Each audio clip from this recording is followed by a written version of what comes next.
No two people feel stress or frazzle in the same way. Really amazing.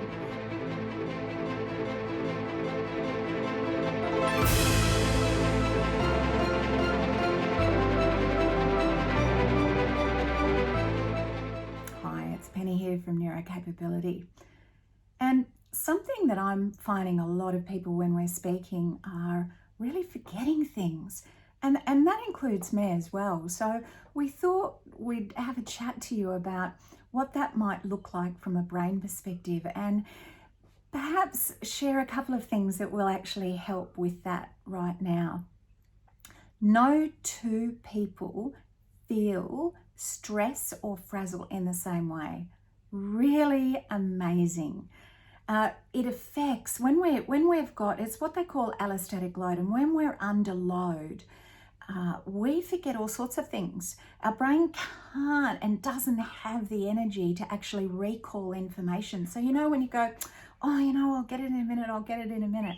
Well, stress has a really big impact on our brains, especially when it's been over time. In fact, I've just had a colleague of ours from NeuroCapability that because he's had what they call allostatic load, or he's been loaded over time, cortisol has flooded his body. He hasn't had a break from that, and he's now got type 1 diabetes because his pancreas is over flooded and can't produce what it needs to. It's pretty important that we actually take advantage of our knowledge around the neuroscience. Stress impacts our prefrontal cortex around decision making. Goodness me, some days I can't even make a decision to save myself. Well, that's why, because we're either cognitively fatigued or we've been under this load. It affects our memories, and the effect it has on even trying to recall those memories. It makes it really difficult. The other thing that I was fascinated about with stress and our mind and how it affects our daily work is that, did you know that we actually say 300 words a minute to ourselves? That's our self-talk. That's our thinking part where we're continuously talking to ourselves. Now, I want you to just stop and have a think about what's your self-talk? And is it something that's really helpful, or is it a little bit negative? And one of the things that I wanted to share was, it's a thing called reframe. So if you catch yourself saying, I'm having a really bad day, what we do is then we reframe it to say, you know what, I'm only having a bad half hour.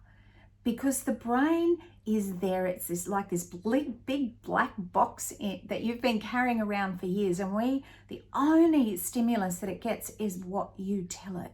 So if your self-talk is negative, then it's going to be negative as well. And considering 300 words a minute are a lot of conversations that we have with ourselves, so we need to check that it's something that's really helpful, not unhelpful. The other thing is, if we can actually reframe, it overrides our signals that goes into our brain, and it actually affects the amount of cortisol and adrenaline that we actually floods our body with, and that's something you want to do.